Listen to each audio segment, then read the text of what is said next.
Maranatha, Yesu anakuja. Maombi ni maisha na maisha ni madhabahu ya maombi.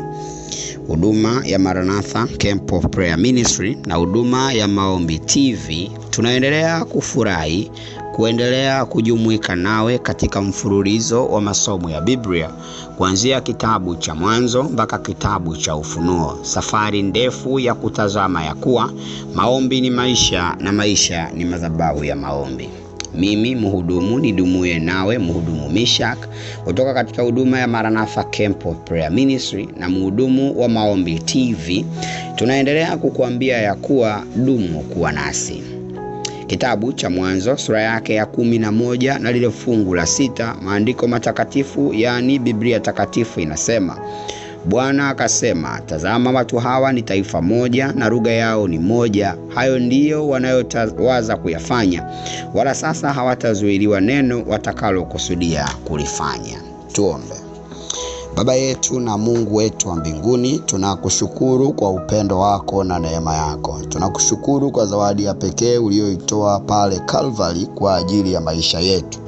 Katika siku ya leo tena tunapoendelea kutapasa, kung'amua na kutambua ya kuwa maombi ni maisha na maisha ni madhabahu ya maombi. Katika siku ya leo tumefika kitabu cha Mwanzo sura ya 11. Kubali kutufundisha, kubali kutuhekimisha katika jina la Yesu. Amen. Wapendwa na wasafiri wenzangu wa kwenda mbinguni, kitabu cha Mwanzo sura ya 11 inapatikana historia au kisa maarufu cha mnara wa Babeli.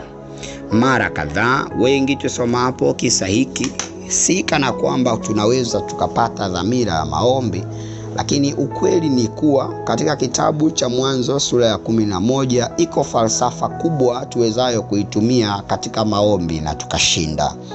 Kitabu cha Mwanzo sura ya 11, watu hawa waliodhamiria kwa udhati kuasi kwao. Mara nyingi watu wamekuwa wakiwa hawaelewi kwa nini waliasi na kama walikuwa wanajenga mnara. Wengi wametaja kama sababu pekee ya kuasi kwao ni kutaka kumfikia Mungu. Lakini niulize swali dogo la changamoto. Si shauku ya Mungu kuwa wanadamu wamfikie yeye? Je, kosa ni nini hapo? Ukidumu kuendelea kutafakari hilo, shida sio kumfikia kwa Mungu, shida unafikaje kwa Mungu. Ninatamani kurudia. Je, si shauku ya Mungu daima wanadamu kumfikia yeye? Kama ndivyo, nini kosa la watu hawa kujenga mnara kutamani kumfikia? Kosa hapa haliko katika kumfikia Mungu. Kosa tunamfikiaje Mungu? Hili ndilo kusudi la kuanzishwa kwa huduma ya Maranatha Camp of Prayer Ministry, na hii ndiyo kusudi la kusukuma kazi ya Mungu kupitia mitandao ya kijamii ya Maombi TV, kuwafundisha watu muktadha wa maombi ya kuwa kosa sio kuomba, kosa unaombaje. Tunaishi katika dunia ambayo kwa hakika inapitia sinema na maigizo za ibada. Miujiza ya uongo ya kishetani itaendelea na zaidi ya kuendelea ili kutimiza unabii wa yule chura mchafu katika kitabu cha Ufunuo. Katika habari ya yule nabii wa uongo na alama ya mnyama kuelekea katika utimizwaji wake, uchafu utaendelea kuonekana katika ulimwengu wa kidini. Sinema zitakazotafsirika kuwa ni mwamko wa kidini zitaendelea katika makanisa mengi ya wale wakilio na kudhani ya kuwa humwabudu Mungu. Wachungaji watafanya udhalilishaji mkubwa kwa kutumia dhamira ya maombi na kudai kuwa huo ni uhamisho wa Mungu au wameisikia sauti ya Mungu. Lakini kitabu cha Mwanzo sura ya 11 na ule mstari wa 6 huonesha kanuni ya pekee ambayo kundi lolote lile, kanisa lolote lile, au watu watakaoamua kwa kina kutafuta uso wa Mungu na kuitumia kanuni hiyo kikristo, hakika watashinda. Mungu baada ya kuutazama mchakato wa watu hawa kujenga mnara, yeye mwenyewe alitamka kwa kusema ya kuwa, tazama watu hawa ni taifa moja, lugha yao ni moja, na hayo wanayopanga kuyafanya wameamua kufanya, na kama hawatazuiliwa. Tunatakiwa tujiulize, je, sisi ni wa taifa moja? Tunaposema kwa habari ya taifa moja, kisha anasema lugha yao ni moja. Taifa ni nini basi? Lugha ni nini basi? na kile tunachopaswa kukifanya ni nini basi. Mara nyingi maombi ya watu wa vikundi yamekuwa yakionekana kutokujibiwa au kukosa nguvu kwa sababu ya nia na lugha tofauti tofauti. Lugha huwakilisha usemi, lugha huwasilisha tamko, lugha huwasilisha kauli moja.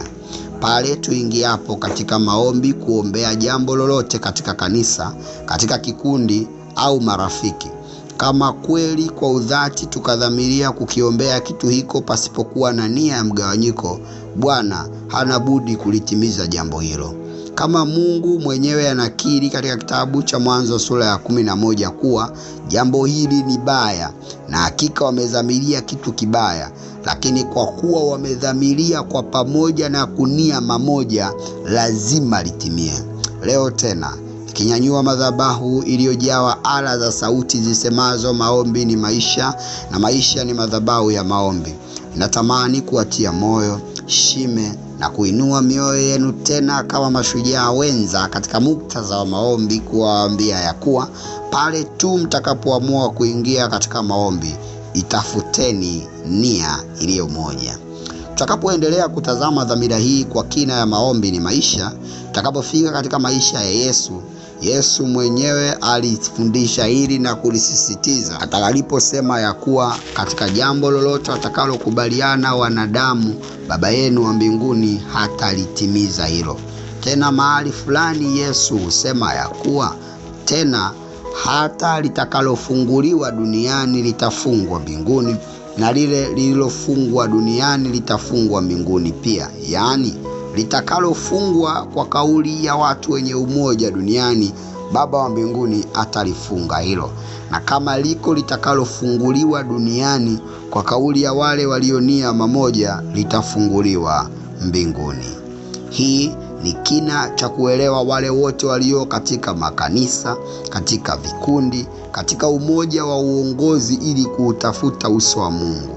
Mara kadhaa tumeingia katika maombi tukiwa na nia tofauti.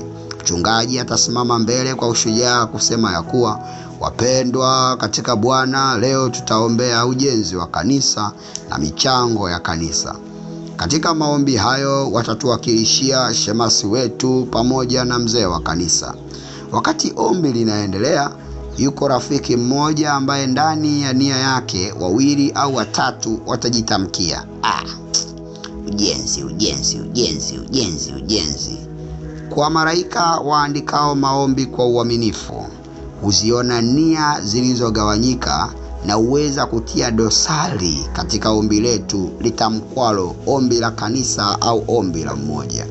Ikawe semi, ikawe kauli, ikawe shauku ya kila muongoza maombi, mhudumu, mchungaji au wapataye fursa ya kuomba maombi au kuongoza maombi katika hadhara, kusema, wapendwa, katika hili tunaenda kuomba kama kanisa, katika hili tunaenda kuomba kama kikundi. Wenye nia moja wasogee mbele tuombe. Wenye nia moja wasimame tuombe. Ni kama kauli inayoonekana kuwa ngumu, tata, utengo, isiyo na upendo ndani yake, lakini ni heri kuomba na watu wenye nia moja kwa uhakika kuliko kuomba na watu wachache kati yetu waonekanao wasio na shauku ya umoja wa nia moja katika ombi. Kwani hiki ndicho akielezeacho Yakobo akisema, maombi yasiyo na imani kama wimbi lichukuliwalo huku na huku. Mwangwi wa maombi ni maisha, na maisha ni madhabahu ya maombi. Leo katika kitabu cha Mwanzo sura ya 11 huleta mwangwi wa kusema ya kuwa tutakapoamua kuomba maisha na tutakapoamua kuishi maisha ya maombi, hatuna budi kunia mamoja katika tuliombalo. Sisi huduma ya Maranatha Camp of Prayer Ministry na huduma ya Maranatha Camp of Prayer Ministry tunadumu kukushika mkono, tukiendelea kutamani wewe utusikilizaye uamini pia maombi ni maisha na maisha ni madhabahu ya maombi. Barikiwa.